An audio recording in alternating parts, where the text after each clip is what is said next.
We're now going to go up to Property Finder, and we have a chat with Christophe to Rassenosse. Now, what's interesting about Property Finder is I've got a long history. I remember way back in 2000 and must be 5, maybe 6. I met Michael Ianniani when I was at the REA Group, and we ended up doing a deal where the REA Group ended up buying 51% of that business because we really liked how he was thinking about the Middle Eastern, the Dubai market, or what's now MENA. And what was interesting is that business was growing so well. He ended up buying it back from the REA Group about 2000 and, I don't know, 9, maybe 8, 9, no, probably 2009. And it's just gone from strength to strength in that business. It's probably he would claim it's $1 billion business. We can always argue the numbers, but he's done a fantastic job at growing in that market. So it's great to have Christophe here. Christophe is the Chief Product Officer for Property Finder, and we're looking forward to you talking about building trust in the marketplace. Indeed. Thank you for the Thank you very intro much. and your souvenir. So, sorry for the red. It's our corporate identity. I know if you have a hard night, the red will wake you up. I'm Christophe, and I'm actually my takeaway from day one from yesterday was there is 2 recurrent themes. This transaction business, how to get closer to the transaction, and how to build trust in the marketplace. What I'm going to tell you is the story of Property Finder setting the bar of quality and then move to the next level. So Simon already alluded to that, but Property Finder operates in the Middle East. We are clear market leader in UAE, in Qatar, Bahrain. We operate also in Egypt, where we have the most successful vertical website. And then we have more investment area. We are waiting for the country to open in Saudi and in Turkey. Now, I'm telling you that story because if you look at Dubai, which is our core market, Dubai is an attractive market, and the volume of transaction is unbelievable. We are talking about, I think it's 266 billion value of transaction last year. And if you look at the growth rate, it's unbelievable. So last year, only year on year, it grew by 60%. But if you look at 2020 to 2021, it grew by it doubled again. So I think the market is booming. Now, it's also a safe harbor to invest. So there is a lot of context around that. Dubai has this capability to attract investors, and 40% of the transaction happen through cash buyer. So again, there is a supply and there is a demand. Now, to sustain the supply, Dubai also creates some kind of master plan. And they've issued the Dubai 2040 master plan, urban master plan, which again designed new city center, new development project at the master level, and they will execute that plan, no doubt. Why does that matter in the context of trust? Because it's a booming market, it also attracts a lot of new agents. I mean, if you look at our client base, it doubles over a year. If you look at the number of single agents that are coming in the market, taking a one-way ticket, getting no salary, hoping for high commission, it's massive. Now, we see an increase of 50% of the agents. So there is a lot of good people, good agents, and there is a lot of new people that needs to learn the way to go through the real estate market. Our business model, I think, for those who operate the marketplace, they know the game. We have a business model that we've deployed now in all the market, and that drive for our success. One is it's a subscription-based model. Second, it's a flexible pricing to use your subscription. The price is actually related to the share of commission the agent can take from that. I mean, I oversimplified, and we're going to have a session, I think, in the next conference around that. But as everybody I guess, operate, we also offer a product which allow you to have different level of visibility. So the battlefield from day one is the result list. I mean, the more visibility, the more lead. Everybody understand that. You can buy a portion of it. We call it the depth product. You can have premium listing. And then within that premium listing pool, and for a very popular community, we are talking about pages and pages and pages. That notion of page disappeared, but we know that the top 30 result will get higher visibility, but if 200, 300 listings are in the same bucket, it's an issue. So we have a track record in setting the quality bar. I mean, we were the first in the market to launch this verified concept, and I'm happy to see that everybody is doing that. We want to verify the listing is legit, to verify that the agent has a relationship with the landlord. If you do that properly, you get additional points. We have a quality score. The quality score on the listing is built on, let's say, 20 dimensions, going from the picture quality to the listing description, the completeness of that description. There is a bunch of rules that everybody understands, that they were set up like 7 years ago. So that creates a traffic jump in our result list because, again, scale of Dubai, we roughly 2 million property transit on our website every year. The average quality score is 86, and every single second we verified more than 4 listings. So again, clients are playing the game. They are reaching the quality standard we set, which then create again a bottleneck in the premium sector. So there is we need somehow to work with our client to get higher visibility, but then there is something in designing our system that we need to change. Now, one of the reasons I joined Property Finder, I mean, I didn't introduce myself, but I have a solid experience in the marketplace for job, scaling a business there in Europe, and it's a B2C to B model, like real estate is.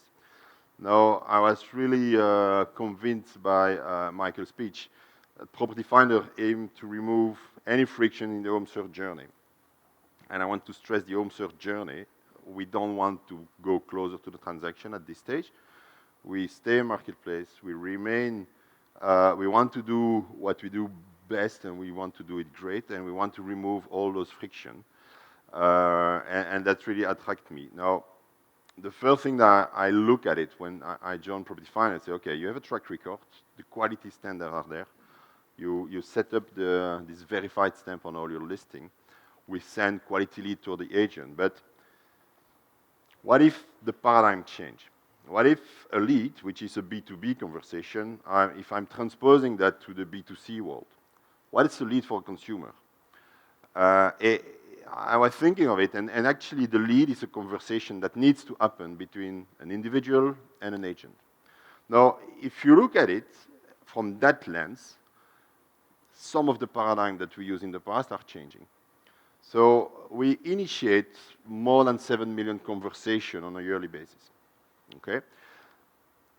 Those conversations are increasingly coming through a phone. The phone is a device where you expect an instant recognition, where you do expect an answer.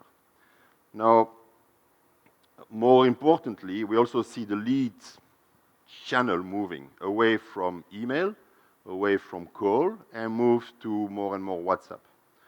I don't know if it's the case in your country, I suspect it is, but going through WhatsApp, again, it's an instant conversation. And we had to crack that. We do a bunch of initiatives there, and we realized that in average, 44% of the conversation happen in less than an hour. So we could say it's acceptable. But to quantify the lead leakage that everybody is mentioning, 30% of the leads never get an answer. It's massive. Now, as a consumer, as a marketplace, we operate in a very stressful environment from the consumer. I mean, we are at the basic need level. You need a roof. You're going to spend a lot of money. It's a super stressful decision. So, again, 30% of the conversation that didn't happen, for me, it's an issue. And I mean, I don't want to throw a buzz term here, but it's almost our social responsibility to make sure, to ensure that conversation happen, that the marketplace is a trustfully environment, and we are committed to build this ecosystem, trustfully ecosystem. And it matters for the brand, it matters for the marketplace, and I'll tell you why. There was yesterday a slide that mentioned exactly that. Unavailable listing, fake listing, delayed response. We've quantified that 1 consumer out of 3 complain about the agent behavior. Again, in the context of the consumer, it's a lot of people that do complain about that. Can Property Finder do something about it? Don't know. You know, I'm not operating transaction model. I don't have control over the agent. Those agents are actually our client through the brokerage agency. But who is getting the blame? And that's what matters in that context. The marketplace is the name that the consumer know. They don't know the name of that agent they contacted. They just see a property, contact the agent, fine, you contact the agent, you don't get an answer, Property Finder get the blame. So it hurt the brand. It reduced the trust factor in the marketplace. And 1 person, 1 individual out of 3 is complaining about that. So massive issue for us. And I suspect if you quantify that, it's a massive issue for the industry, not just for us. Now, how did we fix it? I mean, Property Finder, Simon shared this anecdote of 2005. It's almost the previous century. But if you look at it from that angle, every single property in Dubai should have been on Property Finder at 1 point in time. So we are sitting on a pile of data which were completely not used. And that's how it started. So we create an algorithm called ADA. It's a reference to Ada Lovelace, which was a mathematician. Back in the day, even before the computer was invented, she designed the first algorithm. And when we start aggregating millions of data points, because those data points exist. We do record all the listing. We have a quality standard. We know which agent is associated to which listing. We know if they are registered, if they have a license. We know the track record in answering. We do call tracking for 5-6 years. You know, so we record every single conversation between an agent and a consumer that is happening through a phone call, and we send that back to the agencies, telling them their response time, telling them the length of the conversation, so that they can act on it. But we never really glue everything together, and the missing piece was WhatsApp. So how do we take control over the conversation through WhatsApp in order to offer the same services? You monitor email, we monitor phone call, we had to monitor WhatsApp. So we launched it through an initiative called WhatsApp Insight, where we initiate those discussions on behalf of the agent, and then the agent needs to respond, and depending on the maturity of our client, we send that either through their CRM, through an API, or directly through the agent. And then everything started being much more clearer. We saw a new dimension around the quality of the agent. So once we did that analysis, we introduced the concept of super agent. What is a super agent? It's an agent which is legit. So he had a license to operate, he is on the website, he is well known, he has a certain volume of lead, he has a certain volume of listing, so that we can start monitoring a bit this performance. We look at the responsiveness to avoid that leakage of leads, and we look at the quality of the listing. So in average, they should maintain a certain quality overall. Now, it's a bit like, I mean, yesterday, Becky example was also creating this agent scoring. I think the main difference here is that I don't have the agent under my control. It's an industry problem, but as a marketplace, I'm not talking to the agent. So I needed to create a positive spin for them to follow the rules. And that's what we did. So we also provide a backend tool for the agent where we educate the agent. Where are you in your performance? Are you eligible? Yes, then you can check. This is the quality standard we expect from you. This is where we are. If you hit the bar, you are a super agent and you get higher visibility. So that's as simple as that. But I mean, again, as a marketplace, you are always a bit stressed to talk to agent, to bring additional criteria, and you need to balance that with your revenue risk.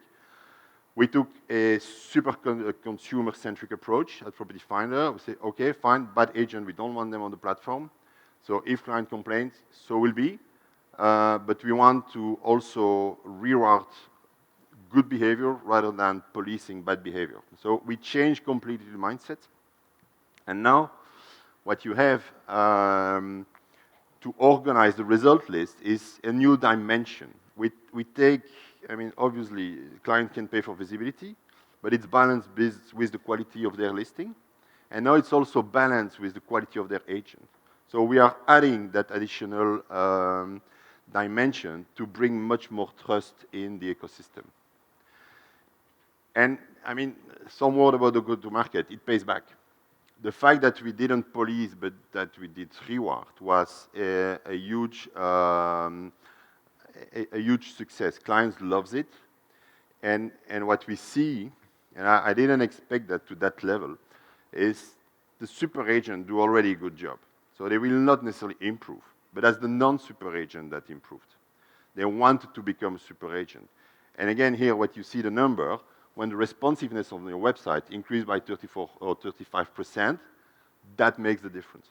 So it creates a battlefield for non-super agent to become super agent. We offer the tool to say, this is where you are, do the extra mile, and you'll get your status. And obviously, clients love it.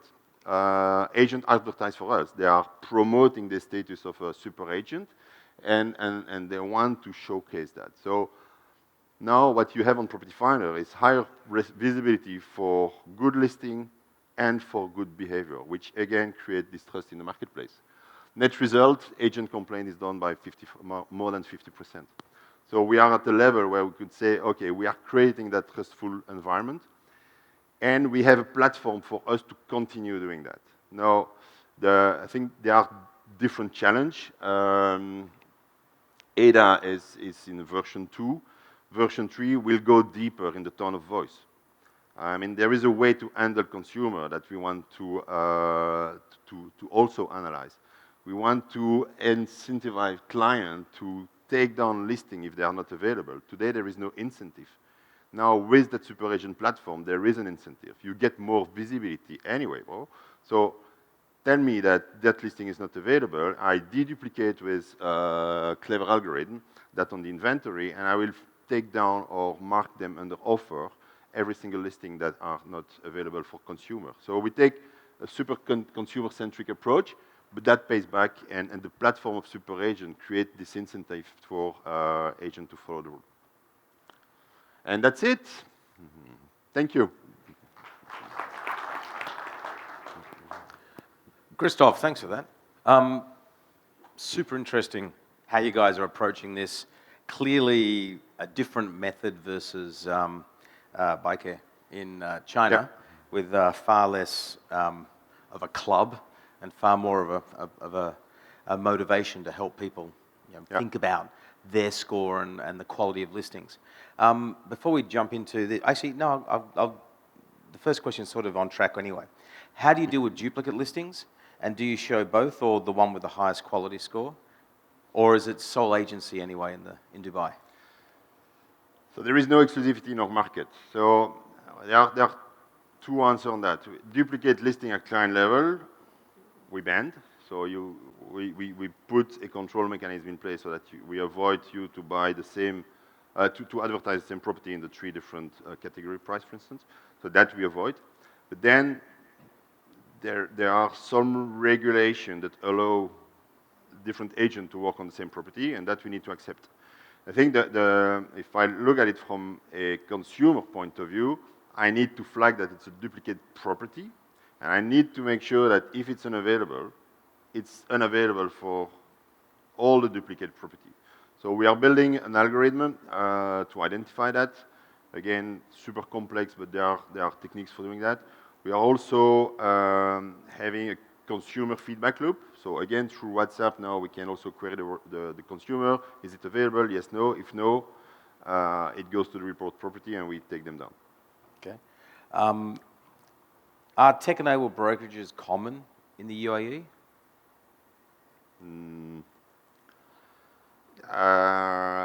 We have some case. I think if you look at the scale, it's more like a traditional business. They have a lot of agents and they need a CRM to manage their operation. That stops at that level. Yeah. Nothing that we've But seen no one's there. going as deep as what you're seeing, There for are example, in some Thai players market. that wants to go there, but then it's hard to scale. Okay.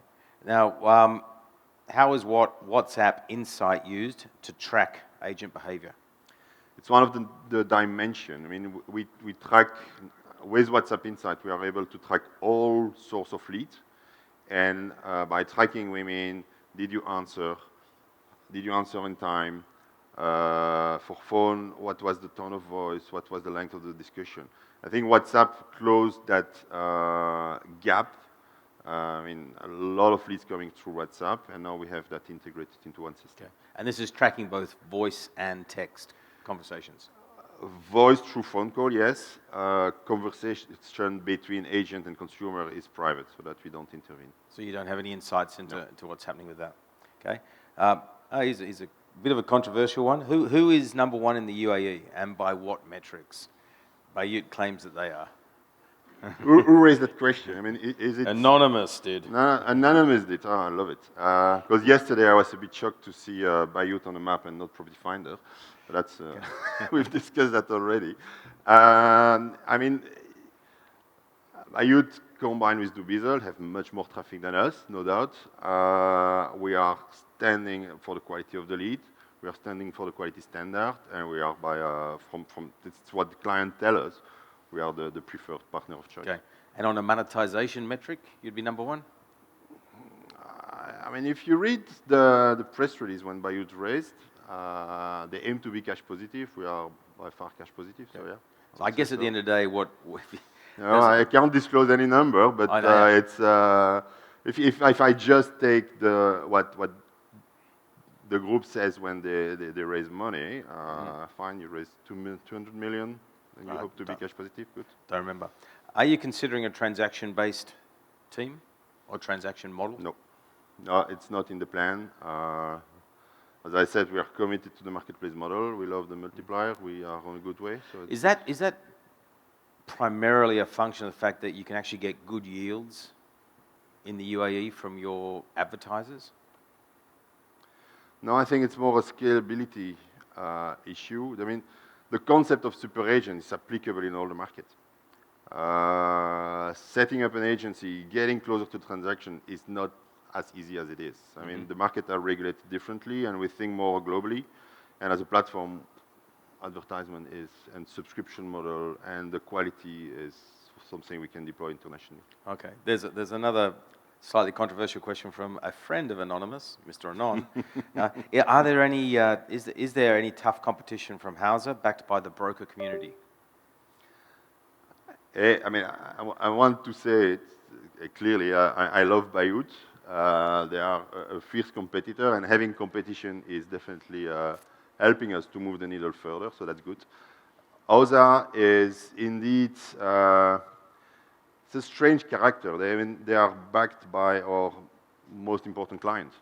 You know, so when we have client meeting, when I explain the roadmap, when we do have some kind of tough discussion, it always goes to Hausa. We know it. But again, I think for them, they are number 3 in the market. They are reaching good traction. They have a unique proposition, which is you come first on the market because they work with the main client. But beside that, it's okay. Okay. Now, from Keizo, was there any backlash from the high-paying agents when you first introduced the super agent? Okay. And if there was, how did you overcome this? So it was not an easy discussion because technically speaking, it's like the agent are the sales engine for the brokerage firm, so for the client, and they have their way to monitor the performance. So what we didn't include in the first algorithm is the volume of transaction. So the best agent for an agency was not the super agent for Property Finder, because we looked at the behavior. But the one that closed a lot of transactions but leave a lot of lead on the table was penalized. So yes, we had that kind of discussion. We are introducing transaction in the system, but just to claim your transaction, to remove unavailable listing. So it comes, but again, at the end of the day, because of the transparency we created at the decision maker level, but also at the agent level, they all see where we go, and that transparency creates the best behavior for everybody. Yeah, and I think that's the secret is being clear, transparent. Yeah. People know the rules to become a super agent. I saw there was like less than 1 hour 30 to respond, and and all these metrics. And I think if everyone knows the rules of the game, and they can choose to play or not, that's their choice. And there are clients that choose not to play with it, and that's okay. Yep. A couple other questions. Do you have any agent improvement programs? So where you become a provider of teaching and training to the industry? Yeah, we do have, a full section. You go to the Agent Hub. On the website, there is masterclass for agent. There is obviously training material for using Property Finder tool, but also in general to deal with clients. Yes, we do that. Okay. One of the second last one there, how do you verify property availability on a scalable basis, given the availability changes all the time? Yeah, availability is a big issue for us. It's my next big pain point. The verification process is making sure that the property is legit, it's available, accurate, and authorized by the landlord. So that it stops there. The availability is changing every day, so we need to get that through. Okay, excellent. Christophe, thank you very much. Welcome. I love what you guys are doing. It's fantastic. Thank you very much. Okay. Thank you. Cheers, bye.